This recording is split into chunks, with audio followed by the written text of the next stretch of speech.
Before he died, Gabriel García Márquez whispered something that startled even the people who thought they already knew every mystery surrounding him. "There are things I wrote that must never be found." What things? What pages? What secrets powerful enough that the most celebrated writer of Latin America insisted they remain buried? For decades, the world saw Márquez as the smiling grandfather of magical realism, the kind voice behind butterflies, floating priests, and towns where memory dies and resurrects. But behind that gentle aura lay a man constantly running from something. From governments who watched him, from manuscripts he feared would destroy reputations, and from political truths he believed could outlive him in the worst ways. There is a rumor whispered among archivists in Mexico City that Márquez, in the final years of his life, hid away entire chapters of stories too dangerous to publish. Some say they were confessions. Some say they were coded political warnings. Some say they were love letters that could shatter families. Others believe he feared how these writings would alter the legacy he had worked a lifetime to construct.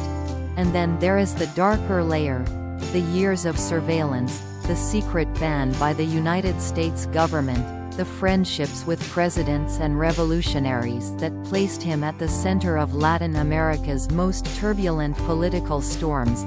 These were not footnotes in his biography.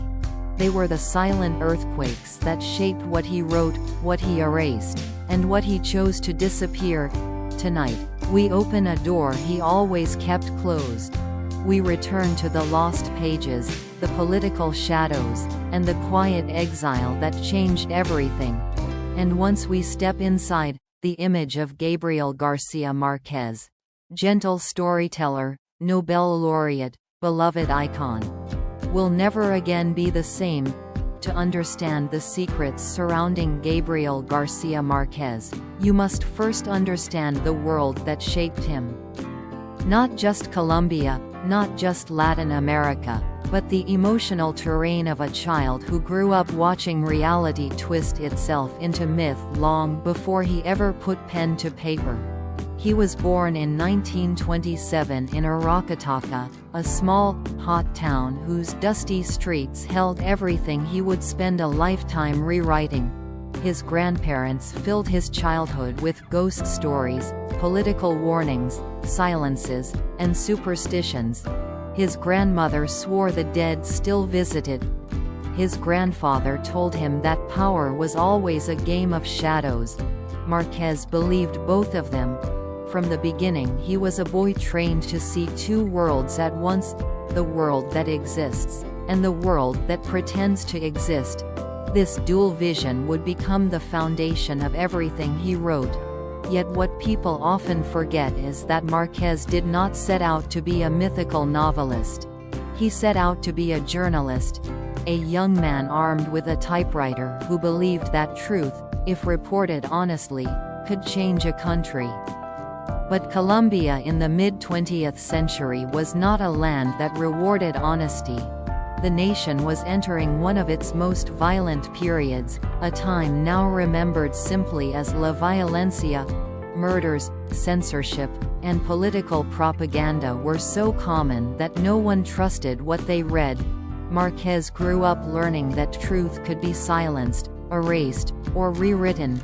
This realization would mark him forever.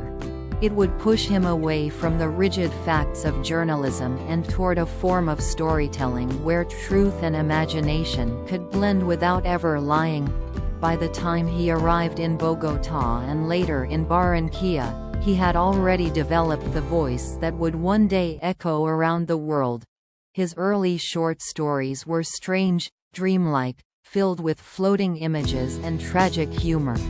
But beneath the surreal surface, they were political. They criticized dictatorship, exposed injustice, and questioned the official narratives that governments pushed.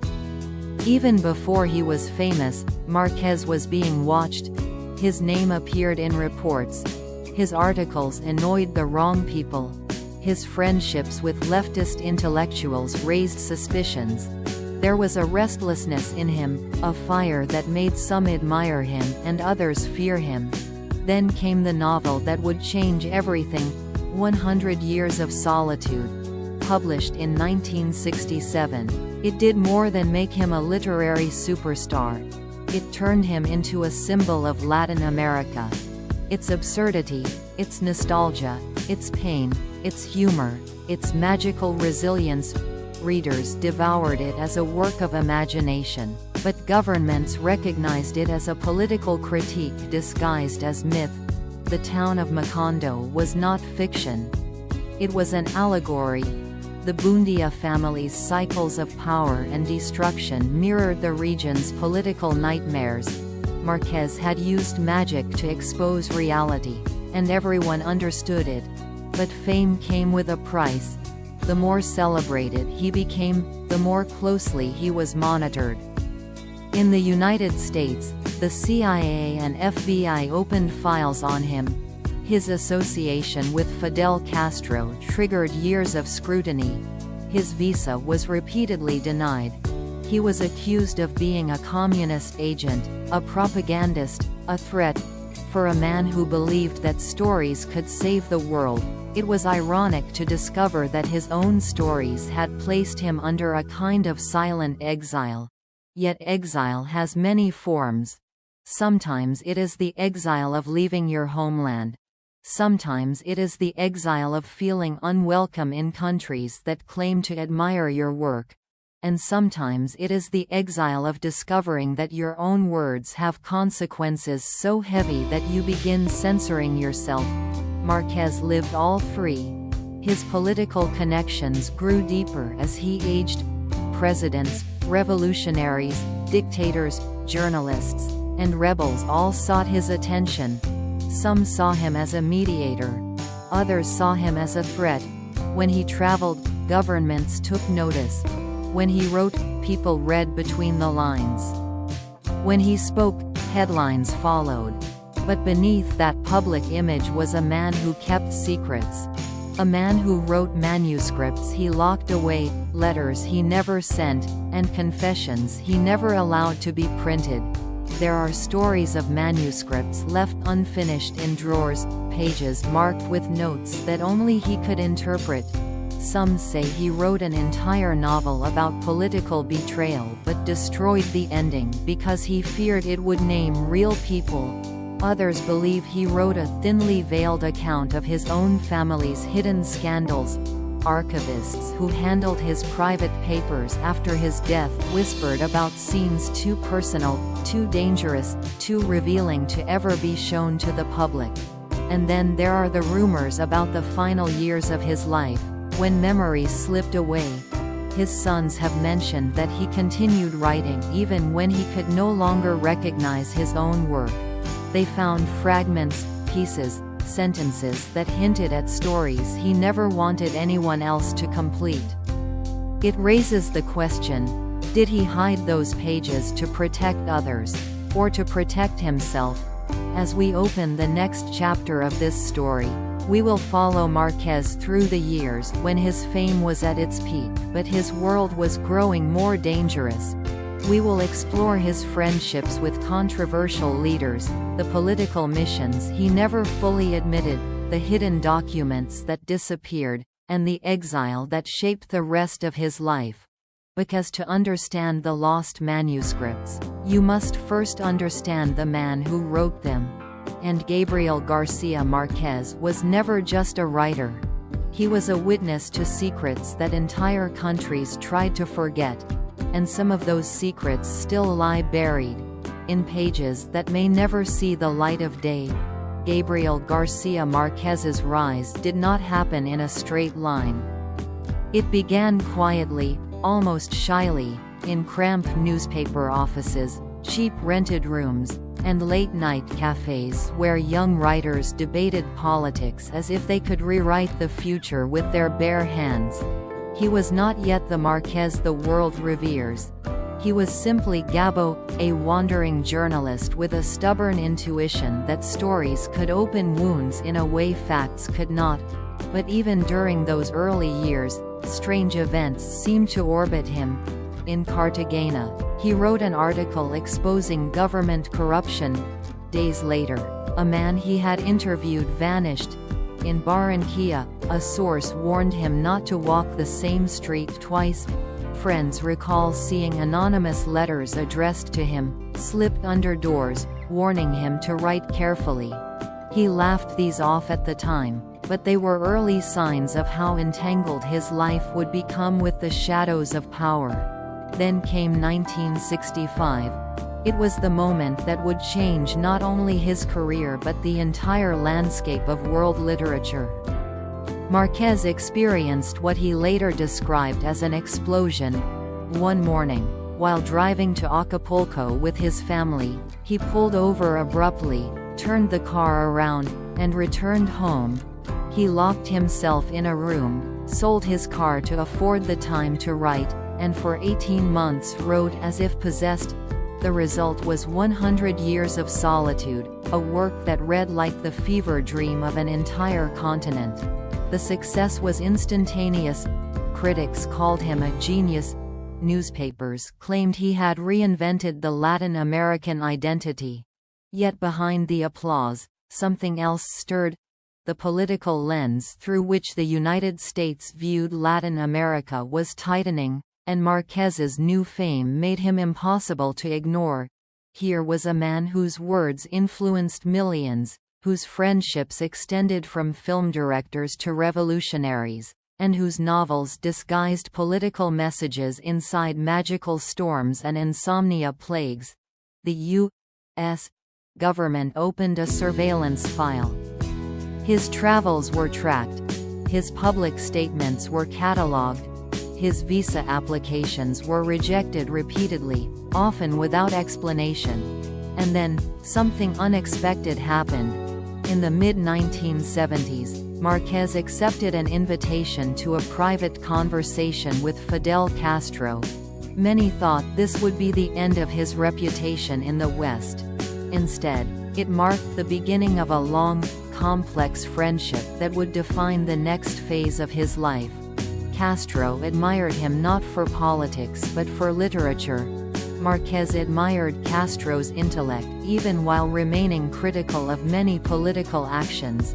But public opinion never cared about nuance. To many, he was suddenly a man with suspicious loyalties. To others, he was a brave mediator capable of doing what diplomats could not. But the scrutiny intensified. During this period, Márquez's writing grew darker. The Autumn of the Patriarch was a chilling portrait of dictatorship. Chronicle of a Death Foretold examined collective complicity and moral paralysis. Love in the Time of Cholera hid political commentary behind romantic nostalgia. And all the while, the world around him was shifting. Friends were arrested. Journalists he knew were murdered. Dictators fell. New ones emerged. Márquez found himself traveling across continents, not only for literary events but as an informal negotiator between leaders who trusted his neutrality. Some believed he carried messages between governments. Others accused him of hiding information in plain sight, inside metaphors and allegories. This was the beginning of the decline. Not in fame, but in safety. The more influential he became, the more dangerous the political landscape around him grew. At literary conferences, he received warnings cloaked in polite concern. In Mexico, where he lived in self-imposed exile, neighbors sometimes noticed unfamiliar cars parked near his home. A close friend once claimed that Márquez kept multiple drafts of certain manuscripts hidden in different locations, fearing that if one copy disappeared, the others might survive. Rumors spread about a manuscript written in the late 1970s. An unpublished novel said to contain explosive political revelations. Some believed it referenced real operations conducted by intelligence agencies. Others whispered that the characters were thinly veiled versions of political figures who were still alive. A publisher who claimed to have read parts of it insisted that Márquez was urged to destroy the final chapters. Whether he did so remains unknown. Then came the Nobel Prize in 1982. For most writers, a crowning moment. For Márquez, it was bittersweet. He delivered a speech titled The Solitude of Latin America, hinting at the political storms that had shaped him. The world applauded, but behind the scenes the pressure intensified. The Reagan administration increased its mistrust. Reports circulated that new attempts were made to block his U.S. visa. He laughed about it publicly, but privately it troubled him. He once told a journalist, "A writer without access to the world is a writer surrounded by walls." The fall, if one can call it that, was not sudden. It was slow, subtle, almost invisible. It happened in the accumulated weight of political alliances, failed peace negotiations, personal fears, and the private guilt of a man who knew more than he ever felt safe revealing. His letters became shorter, his interviews more cautious, his drafts more heavily edited. Friends noticed he no longer joked freely about politics. He protected his family more fiercely. He guarded his manuscripts with an intensity that bordered on obsession. By the time he stepped into the later chapters of his life, he had already created a legacy that would outlive him. But he also carried the burden of stories he refused to publish, secrets he sealed away, and a kind of quiet exile, part self-chosen, part imposed, that followed him wherever he went. Because behind the gentle smile and the comforting nostalgia of his novels was a man who had lived through political storms that most readers could never imagine. And those storms left traces in his stories, in his hidden pages, in the manuscripts that remain locked away even today. As the years passed and the myth of Gabriel García Márquez grew larger, so did the contradictions surrounding him. People knew the public image, the Nobel laureate, the charming storyteller, the gentle advocate for peace. But behind that image was a man carrying layers of secrets. Some political, some deeply personal, and some that seemed to blur the line between truth and imagination. For those close to him, there were moments when the weight of those hidden truths suddenly surfaced, like a tremor rising through a calm sea. One of those tremors came in the late 1980s, during a quiet dinner with close friends in Havana. The atmosphere was warm, the table glowing under soft yellow lights, the smell of tobacco lingering in the air. In the middle of a story, Márquez paused and said something that silenced the room. "There are things I have written that I will never publish, not because they are bad, but because they would do harm." The way he said it, slowly, almost regretfully, left everyone unsettled. He did not explain further. But afterward, one friend noted, "That was the first time I realized he feared his own words." The political storms around him continued to intensify. Documents later revealed that the FBI kept a close watch on him for decades, monitoring not only his movements but also his creative projects. Some officials were convinced he embedded political messages inside his fiction, using metaphors as a form of coded communication. They interpreted floating characters, insomnia plagues, and ghostly apparitions as masks for real events and real people. Perhaps they understood him better than most readers did. Magical realism was not escapism. It was camouflage. In Mexico, where he lived most of his adult life, friends recall how careful he became with certain topics. He avoided discussing specific political negotiations, especially those involving guerrilla groups or presidents who trusted him with confidential information. There were rumors that he once served as an informal intermediary during a hostage crisis, passing messages between opposing factions. If true, this placed him at the center of one of Latin America's most dangerous conflicts. But he never confirmed it.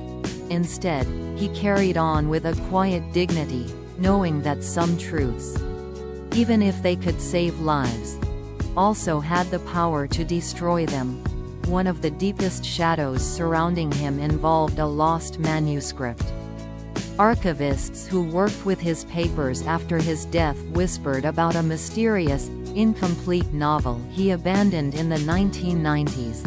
The surviving pages were described as too personal and too political, a portrait of betrayal woven into a fictional dictatorship that resembled several real governments. One passage allegedly explored a young journalist who uncovers evidence linking foreign agencies to hidden operations in Latin America. The tone was angrier than anything Márquez had published. It was raw, almost confessional. Some believed he feared it would endanger people still alive. Others thought it was a critique of political allies he did not want to publicly condemn. A few suspected that he simply realized it was a story the world was not ready to hear. And yet, perhaps the most painful secret was not political at all. In his final years, as memory slipped through his fingers, Márquez's relationship with his own writing grew more fragile. Family members spoke about the heartbreaking moment when he reread pages he had written himself and did not recognize them. He continued writing, sometimes leaving behind fragments filled with longing, but he could no longer shape them into coherent stories. His own imagination had become a foreign country. There is a haunting story from this period, told quietly by someone who visited him often. Márquez had a drawer in his study where he kept handwritten pages sealed in envelopes. One evening, while looking for a letter, he pulled out the wrong envelope, opened it, scanned the contents, and whispered, "I wrote this for no one to read." Then, as if suddenly aware of the danger, he folded it again and placed it back without another word. The visitor never saw the text but said that Márquez's expression was as if he had come face to face with a ghost. Media reactions to his secrecy ranged from admiration to suspicion. Journalists debated whether he had been too close to Castro, too politically involved, too protective of certain regimes. Critics argued that his silence on specific injustices contradicted the moral compass expressed in his fiction. Supporters insisted he used diplomacy, not silence, to prevent violence. But no matter how much the world speculated, Márquez himself refused to clarify. He believed that private conversations should remain private and that literature should never be forced into the role of confession. When he died in 2014, the narrative shifted again. Newspapers celebrated his legacy, quoting iconic lines and replaying archival footage of him smiling knowingly at the camera. But behind the scenes, scholars rushed to study the archive left at the Harry Ransom Center in Texas. What they found only deepened the mystery. There were unfinished novels, discarded drafts, personal notes written in code like shorthand, and letters whose recipients remain unknown. Some pages contradicted long-accepted biographical details. Others hinted at political missions conducted in secret. One archivist described the collection as a labyrinth where every room has a door that leads to another question. The public reacted with a mix of awe and unease. It was as if the world suddenly realized that the man who gave them Macondo, a place where reality bends and the impossible becomes ordinary, had lived with his own versions of ghosts. Some fans felt betrayed by the political connections he never openly addressed. Others felt closer to him, sensing the heavy solitude behind his warm storytelling. And many wondered what else lay hidden. What did he fear revealing? Who was he protecting? What truths were too dangerous even for magical realism?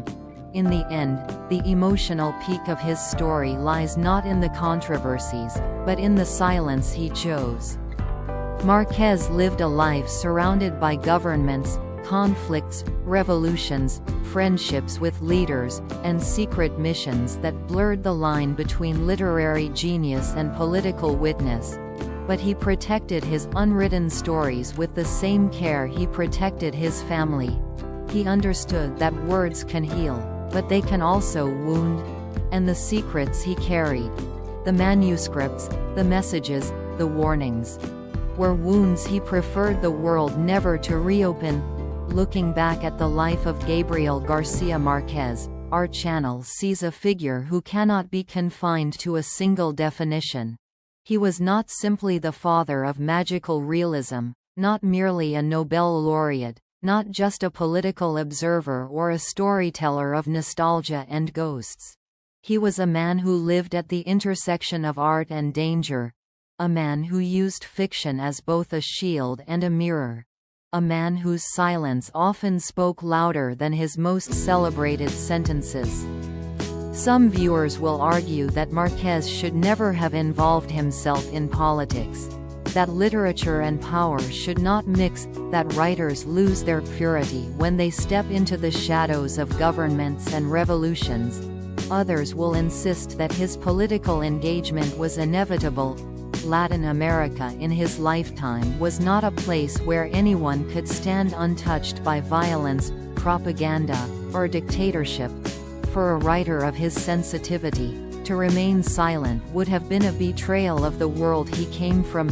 Between these two extremes lies a truth only he understood, that he walked a thin line where every word had consequences. From our perspective, his political friendships were neither fully heroic nor fully condemnable. They were human, imperfect, born from a desire to mediate, to understand, to survive, and sometimes to protect those who had no voice. It is easy, from a distance, to judge a man's choices.